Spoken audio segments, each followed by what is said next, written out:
दोस्तों नमस्कार। Sumi Shri terrace garden में आपका हार्दिक स्वागत करता हूं। दोस्तों आज एक हम ऐसे खाद के बारे में आपको जानकारी देंगे जो यूनिवर्सल एवं हार्मलेस खाद की उपाधि से विभूषित है। दोस्तों इसकी बराबरी कोई भी रासायनिक उर्वरक नहीं कर सकता है। इसका नाम है दोस्तों मस्टर्ड केक या सरसों के खली की खाद। हाँ तो दोस्तों अब मैं आपको सरसों के खली की खाद क्यों बनाई जाए और क्यों इसका प्रयोग किया जाए इसके बारे में मैं थोड़ा बताना चाहूँगा। दोस्तों ये है पिसा हुआ सरसों की खली। ये पौष्टिक तत्वों से इतना भरपूर है कि दोस्तों इसका केवल खाद ही नहीं बनाया जाता है, यह जानवरों और मुर्गियों को भी खिलाया जाता है। यहाँ तक कि यदि इस आपके सरसों की खली को भिगोकर बाल में भी लगाया जाए तो इससे बाल चमकदार हो जाते हैं, इतना ये फ़ायदेमंद होता है। दोस्तों सरसों की ये खली जो है ये पौधों से संबंधित जो भी सामान बेचने वाले हैं उनके दुकान पर या आप ऑनलाइन दोनों जगह कहीं से भी आप मंगवा सकते हैं। वैसे यदि आप सरसों की जो पेराई करते हैं उन दुकानदारों से खरीदें तो यह शुद्ध व सस्ता मिल जाएगा। वैसे अच्छी खली विभिन्न स्थानों के अनुसार 40 से लेकर 60 रुपये प्रति किलोग्राम के दर पर मिल पाएगा। दोस्तों सरसों की खली का प्रयोग मुख्यतः दो प्रकार से हम कर सकते हैं। नंबर एक, इस खली को इस तरह पीसकर सीधे पौधों के चारों तरफ भी ऐसे छिड़क सकते हैं, या इसका लिक्विड खाद बनाकर पौधों के चारों तरफ सीधे भी डाल सकते हैं और इसको छानकर हम फॉलियर स्प्रे यानी जो पत्तियों पर छिड़काव होता है उसको भी इससे हम कर सकते हैं। दोस्तों इस सरसों की खली में पोषक तत्वों के बारे में आप जानकर आश्चर्यचकित हो जाएंगे। दोस्तों इसमें 8 से 10% तक तेल का अंश होता है। इसी के साथ आपका इसमें नाइट्रोजन 4.85%, फास्फोरस 2%, पोटेशियम 1.3%, कैल्शियम 0.5 से लेकर 1%।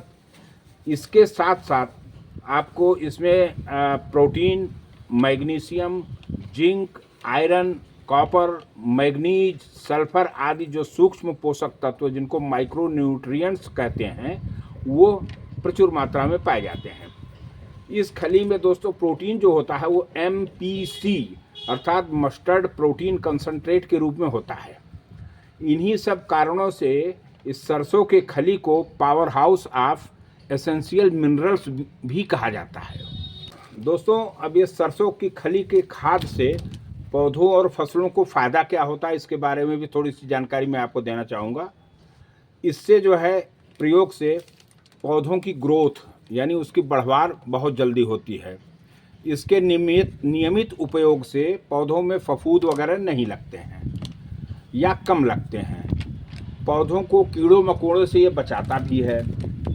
वैज्ञानिकों द्वारा प्रमाणित है कि फर्मेंटेड सरसों खली का यदि फॉलियर स्प्रे यानी पत्तियों पर छिड़काव किया जाए तो इससे पत्तियां चमकीली, चिकनी यानी स्मूदर एवं हरी हो जाती हैं।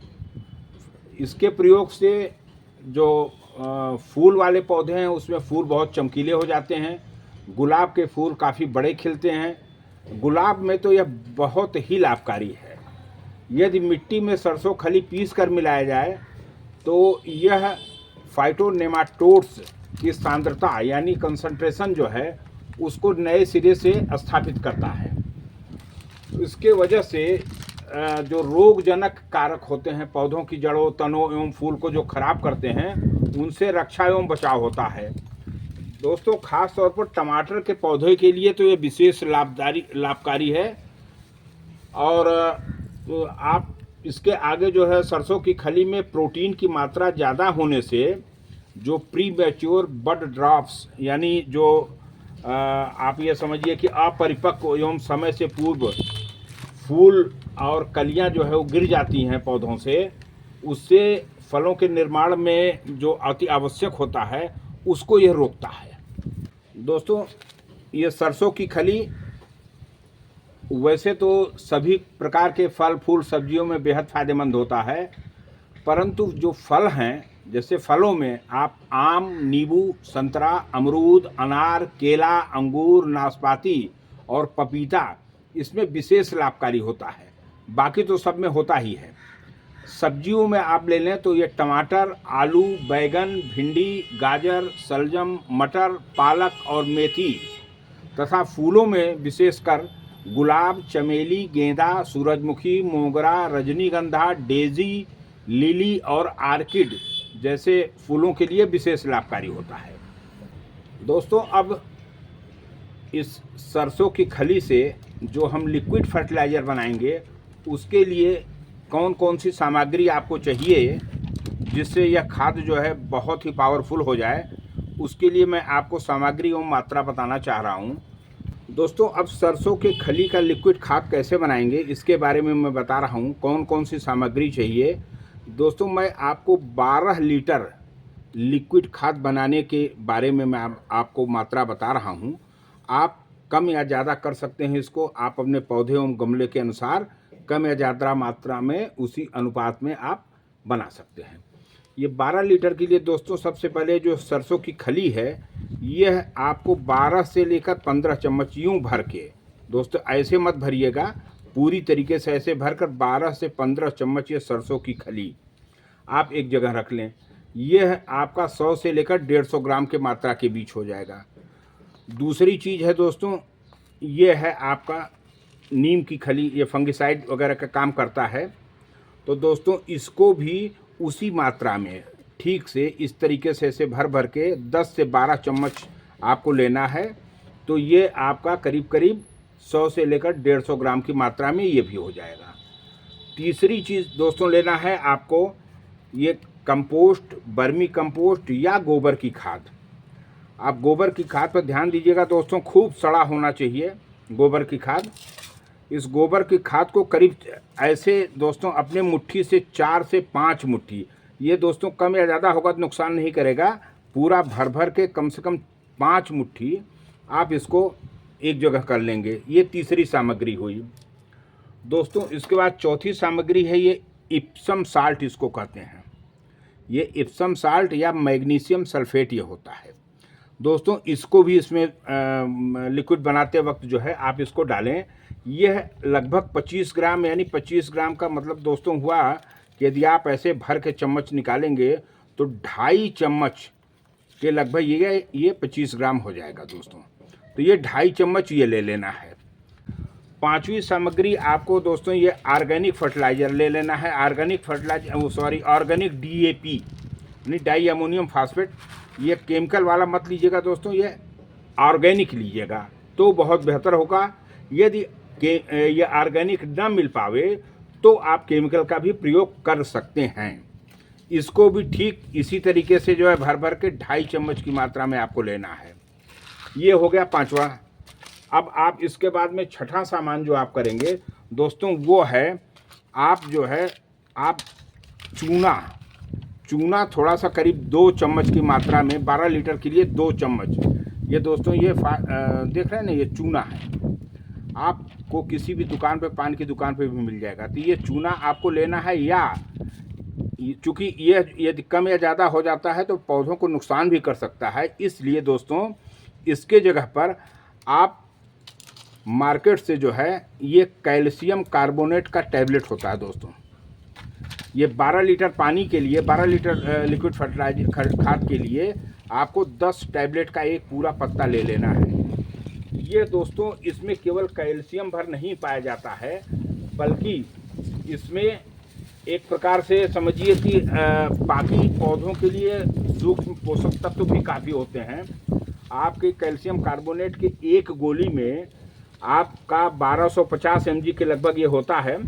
इसमें विटामिन D3 भी होता है 250 IU, मैग्नीशियम 40 mg है, मैग्नीज है 1.8 mg। इसमें दोस्तों जिंक भी है 7.5 mg के लगभग। और पौधों के लिए जो बड़ा फ़ायदेमंद होता है बोरान, ये बोरान भी जो है इसमें 250 mcg यानी माइक्रोग्राम है। और कॉपर 1 mg यानी 1 मिलीग्राम है। तो दोस्तों यह बड़ा ही फ़ायदेमंद होता है। आप 12 लीटर में 10 से 12 टैबलेट मिला सकते हैं। अर्थात 1 लीटर पानी के लिक्विड में आप 1 टैबलेट मिला सकते हैं। इसी अनुपात में आप इसको मिला लें। दोस्तों ये चूने का प्रयोग थोड़ा सा रिस्की होता है ज़्यादा कम होने पर, इसलिए इसको हटाकर इसको आप मिला लें। तो ये दोस्तों हो गया आपका कैल्शियम कार्बोनेट। तो दोस्तों ये हमारे पास मिट्टी का बर्तन नहीं है, मैं 4 लीटर का ये पेंट का डिब्बा है, इसी डिब्बे में मैं इसको बनाने जा रहा हूँ। दोस्तों इसके लिए आपको पहले शुरुआती दौर में 2 लीटर आपको पानी लेना है। दोस्तों आप पानी सादा भी ले सकते हैं, और यदि आपको अच्छा रिजल्ट चाहिए तो दोस्तों जो आपके घर में चावल वगैरह धुला जाता है या दाल धुला जाता है, उस चावल और दाल के धुवन को उसी पानी का आप प्रयोग करें। तो दोस्तों वो जो है पानी, मैं ये देखिए मैं तो इसी का प्रयोग करता हूँ। ये चावल और दाल का धुवन है दोस्तों, इसमें अनेक पौष्टिक तत्व भी होते हैं, वो भी पौधे को फ़ायदा करेंगे। और इसके अलावा फर्मेंटेशन बहुत अच्छा होता है इससे दोस्तों। इसलिए प्रयास आप करें कि सादा पानी की जगह 2 लीटर आप ये चावल का धुवन प्रयोग करें। अब इसके लिए दोस्तों करना क्या है कि आप जो है 2 लीटर की मात्रा में इसका पानी आप चावल का धुवन ले लेंगे।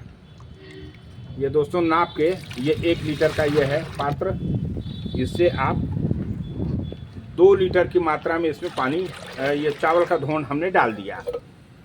अब चावल का धुवन डालने के बाद दोस्तों इसमें ध्यान दीजिएगा इस बात पर कि आपको इप्सम साल्ट और बायो डीएपी को छोड़कर बाकी सारी सामग्री एक साथ इसमें डाल देनी है। जैसे आपका ये सरसों की खली है पिसा हुआ दोस्तों, ये इसको आप इसमें डाल देंगे पूरा, जो आपने 100 से 150 ग्राम की मात्रा में लिया है। दूसरा सामग्री जो है दोस्तों ये सरसों की खली है, इसको भी आप डाल देंगे, 2 हुआ। तीसरा दोस्तों इसमें जो है आप ये चूना यदि आप डालें तो आपकी इच्छा, लेकिन मैं तो यही कहूँगा कि आप जो है ये कैल्शियम की गोली ले लीजिए। आपको वैसे खुले बाज़ार में उस तरह सामान्य दुकानों पर दोस्तों महंगा मिलेगा। आप जन औषधि केंद्र से केवल मात्र 14 रुपये में 10 टैबलेट मिल जाएगा आपको, इसका प्रयोग करें। कैल्शियम की गोली है दोस्तों, इसको एक काम आप करें, इसको थोड़ा सा पीस लें तो और अच्छा है। ये ऐसे मार देंगे बंद पर ही तो दोस्तों ये पीस जाता है, वैसे पानी में गल जाता है, लेकिन थोड़ा सा पीस देंगे तो और सही है। तो दोस्तों इसको जो है आप ये जो 10 टैबलेट है इसको टोटल आप इसी में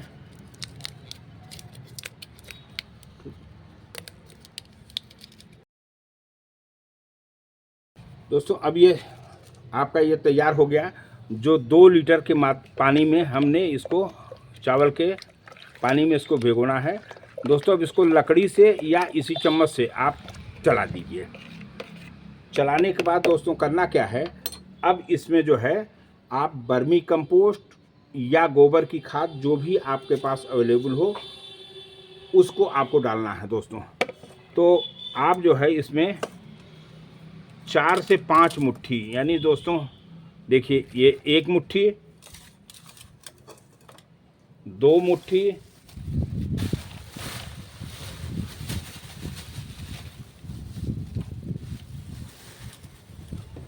3 मुट्ठी, 4 मुट्ठी और ये दोस्तों 5वीं मुट्ठी, ये आपके हम सड़ी हुई गोबर की खाद डाल दिए इसमें। अब दोस्तों ये आपको फर्मेंटेशन के लिए इसको किसी भी, या तो आप इसको ढक्कन से ढक दें या किसी जो है कपड़े से इसका मुंह बांध दें। हम तो वैसे दोस्तों इसके ऊपर जो है ये आपका, या आपके पास ये ट्रे हो तो आप ऐसे इसको ढक के और इसके ऊपर कोई चीज़ रख देंगे, वजनी चीज़ जैसे ईंटा हुआ या कुछ भी हुआ वो आप रख सकते हैं। इसका ये होगा कि दोस्तों ये उड़ेगा नहीं। तो आप इस पर छोटा सा एक ईंटे का टुकड़ा लेके रख दीजिएगा, ये जैसे है।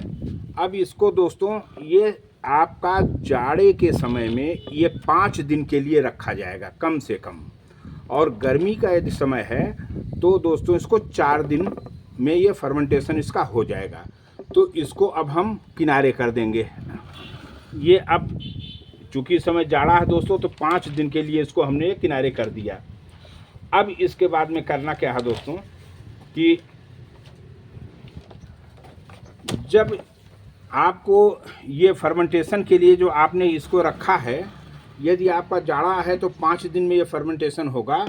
तो 5 दिन के पूर्व यानी 1 दिन पहले अर्थात चौथे दिन आपको 1 लीटर पानी ये ले लेना है सादा।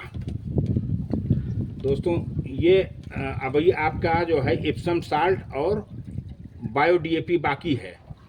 तो उसके लिए क्या करेंगे दोस्तों, आधा लीटर से थोड़ा सा ज़्यादा दोस्तों ये है, ये आधा लीटर से थोड़ा सा ज़्यादा है।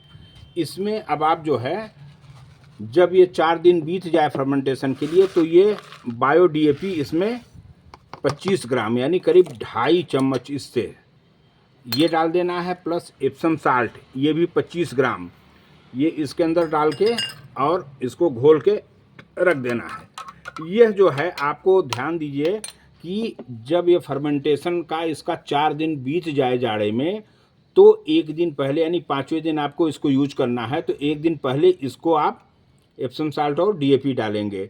गर्मी के समय में चूँकि 4 दिन ही फर्मेंटेशन के लिए रखना है तो 3 दिन बीतने के बाद यह क्रिया इसकी करेंगे, इसमें एप्सम साल्ट और डीएपी बायो डाल देंगे। ये भी अपना गलता रहेगा, 1 दिन में ये पूरी तरह गल जाएगा, तब तक ये आपका ये तैयार हो जाएगा लिक्विड फर्टिलाइज़र। दोस्तों जब ये 5 दिन के बाद ये फर्मेंटेशन हो जाए और ये दोनों को मिलाकर दोस्तों ये जो हमने मात्रा बताया है, अब आपको एक फ्रेश बड़ी बाल्टी कम से कम 15 लीटर की बाल्टी आप ले लें, उसमें 10 लीटर पानी मिला दें। 10 लीटर पानी में ये लिक्विड और ये लिक्विड दोनों उसी में मिलाकर पूरी तरीके से लकड़ी से अच्छी तरह से चला दें दोस्तों। अब यह आपका लिक्विड फर्टिलाइज़र पूरी तरह तैयार हो गया है पौधे में डालने के लिए। हाँ दोस्तों एक चीज़ करना है कि बहुत से लोग कहते हैं कि इसको छान के ही डालें, ऐसी कोई बाध्यता नहीं है। आप छाने या ना छाने कोई फ़र्क नहीं पड़ता है, लेकिन सावधानी इतना ही बरतना है कि जो सकुलेंट प्लांट में आप जब डालेंगे तो इसको 2 परत के कपड़े में अच्छी तरह छान कर ही डालें। बाकी के किसी भी पौधे के लिए छानने की ज़रूरत नहीं है। दोस्तों जो हमने आपको बताया, अब मैं पहले से ही ये तैयार करके रखा हूँ लिक्विड फर्टिलाइज़र इसका। दोस्तों अब ये पूरी तरीके से ये फर्मेंटेशन इसका हो चुका है और ये अब पौधे में डालने के लिए तैयार है। ये पहले का मैं बना के रखा हूँ दोस्तों।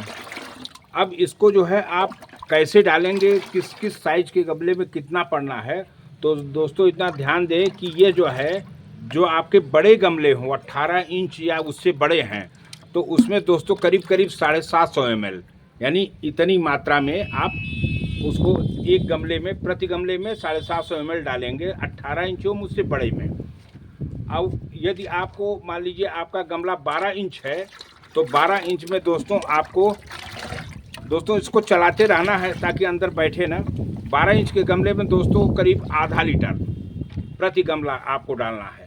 और छोटा उससे भी 12 इंच से छोटा यदि गमला है 10 इंच तो उसमें जो है दोस्तों आपको लगभग ये 300 ml के लगभग डालना। 300 ml ये आपके 10 इंच के गमले के लिए दोस्तों। और यदि पौधा छोटा है और 6 इंच या उससे छोटा गमला है तो उसके लिए दोस्तों 50 से लेकर 100 ml की मात्रा ही डालनी है, क्योंकि पौधे छोटे हैं तो ज़्यादा बर्दाश्त नहीं कर पाएंगे। दोस्तों अब आपको हमने मात्रा बताया, लेकिन थोड़ी सी इस लिक्विड खाद को डालने में सावधानी भी बरतनी आपको पड़ेगी। तो सबसे पहले आपको ये ध्यान देना है कि आपका गमला जो है उसकी मिट्टी पूरी तरह सूख गई हो। उसकी गुड़ाई करने के पश्चात ही इस लिक्विड खाद को पौधों के चारों तरफ आप डालेंगे। दूसरा चीज़ दोस्तों कि इस खाद का स्मेल जो है थोड़ा अच्छा नहीं होता है, यानी गंध अच्छा नहीं होता है, इसलिए इंडोर पौधों में यदि आपको डालना हो तो बड़ा सोच समझ के डालिएगा। सकुलेंट प्लांट में आपको हमने पहले बता दिया, जो गूदेदार तना वाले और पत्तियों वाले पौधे हैं उसमें डालने के लिए 2 परत के कपड़े में छान कर ही इसका प्रयोग करें। और इस खाद का प्रयोग दोस्तों 15 दिन के अंतराल पर सामान्य दिनों में आप कर सकते हैं, लेकिन बारिश और ह्यूमिड मौसम यानी नमी वाले मौसम में आप कम से कम 25 से 30 दिन का अंतराल जरूर रखें। यदि लिक्विड बनाने में आपने डीएपी का प्रयोग किया है तो बहुत छोटे पौधे, जो बहुत नन्हे पौधे होते हैं, कृपया उसमें न डालिएगा, क्योंकि इससे अमोनिया रिलीज होने से वो पौधों के जलने का खतरा रहेगा। दोस्तों ये तो मैंने टेरेस गार्डनिंग के हिसाब से मैंने बता दिया है। यदि इस खली का प्रयोग हमारे अन्नदाता भगवान अर्थात किसान बड़े स्तर पर अपने खेत में करना चाहें तो वे भी दो तरह से ही प्रयोग कर सकते हैं। यदि लिक्विड के रूप में इस्तेमाल करना चाहें तो 1 एकड़ के लिए 18 से 20 किलोग्राम सरसों की पिसी हुई खली और या आवश्यकता अनुसार उसमें 25 से 30 लीटर पानी में भिगोकर 5 से 6 दिनों के लिए रखें और रोज़ 2-3 बार लकड़ी से चलाते रहें। ध्यान रखें कि उसमें कंपोस्ट आदि नहीं भिगोना है। अब 5-6 दिनों के बाद घोल को 200 लीटर पानी में अच्छी तरह डालकर मिला लें। अब लगातार डंडे से मिलाते हिलाते हुए आप बिना छाने सिंचाई करते समय खेत का जो पानी जाता है उस पानी में धीरे धीरे बोतल में छेद करके वैसे उल्टा टांग दें, उसी में गिरता रहेगा। और या खेत में डाल दें या 2 परत के कपड़े में छान कर इसका स्प्रे भी खेत में कर सकते हैं। किसान भाई यदि लिक्विड न डालना चाहें तो खली का पाउडर बनाकर खेत में बिखेर दें। खेत में बिखेरे गए खली में कभी कभी फफूंद दिखाई पड़ेगा आपको, लेकिन उससे घबराने की आवश्यकता नहीं है। यह फसलों को नुकसान नहीं पहुंचाता है इसका फफूंद। इससे सिर्फ खली गलता है और इसी गलन के बाद ही यह खली पोषक तत्वों को अपने छोड़ता है। दोस्तों आशा है कि आप लोगों को इस वीडियो में सरसों की खली से बनी खाद के संबंध में आपको विस्तार से सभी जानकारी दे दी गई है। फिर भी यदि किसी बात के लिए आपको और जानकारी की आवश्यकता हो दोस्तों तो कमेंट बॉक्स में अवश्य लिखें। आपके सवालों का यथोचित समाधान करने का प्रयास मैं निश्चित करूंगा। मेरे आदरणीय दर्शकों एवं दोस्तों, आपको यदि यह वीडियो अच्छा लगा हो तो मेरे चैनल को अवश्य सब्सक्राइब करें, लाइक करें और अपने साथियों को भेजें। इससे मुझे इसी तरह से आपकी जानकारी के लिए अच्छे अच्छे वीडियो बनाने के लिए उत्साह एवं सपोर्ट मिलेगा। आप सभी को मेरा बहुत बहुत नमस्कार एवं बहुत बहुत धन्यवाद।